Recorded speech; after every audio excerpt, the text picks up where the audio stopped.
வணக்கம். இப்போ winter season வந்துருச்சு. குழந்தைகளுக்கு ஃபீவர் அண்ட் கோல்ட் பிடிக்க ஆரம்பிச்சிடும். கடையில் வாங்குற காஃப் சிரப் அப்போதைக்கு மட்டும்தான் இருமல போகும். ஸோ குழந்தைகளுக்கு அடிக்கடி மருந்து கொடுத்துட்டே இருக்கும். இப்போ நான் சொல்ல போகிற மருந்து இயற்கையானது மற்றும் இதை நம்ம வீட்டிலேயே ஈஸியாக தயாரிக்கலாம் அண்ட் எந்த சைடு எஃபெக்ட்ஸும் கிடையாது.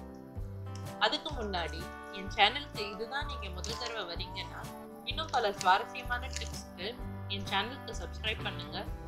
இந்த வீடியோ பிடிச்சிருந்தா லைக் மற்றும் உங்க ஃப்ரெண்ட்ஸோட ஷேர் பண்ணுங்க. இப்போ நாம வீடியோக்கு போகலாம். இதற்கு நமக்கு தேவையான பொருட்கள் 10-15 துளசி இலை எடுத்துக்கோங்க. 1 டீஸ்பூன் ஓமம் எடுத்துக்கோங்க.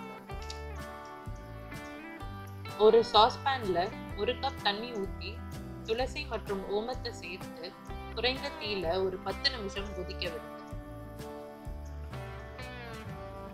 அப்புறம் இதை ஆற வச்சு டெய்லி காலையிலையும் மாலையிலையும் குடிக்கலாம். பெரியவங்க இதை காலையிலையும் மாலையிலையும் 1/4 கப் வடிகட்டாம அப்படியே மென்று சாப்பிடலாம், இல்லைன்னா வடிகட்டியும் குடிக்கலாம்.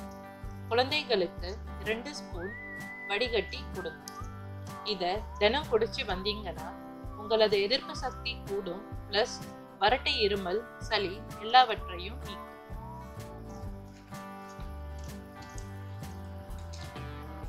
உங்களுக்கு இந்த வீடியோ பிடிச்சிருந்தா லைக் பண்ணவும் மற்றும் உங்கள் ஃப்ரெண்ட்ஸோட ஷேரும் பண்ணுங்க. இன்னும் சுவாரஸ்யமான டிப்ஸ் தெரிஞ்சுக்க என் சேனலுக்கு சப்ஸ்கிரைப் பண்ணுங்க.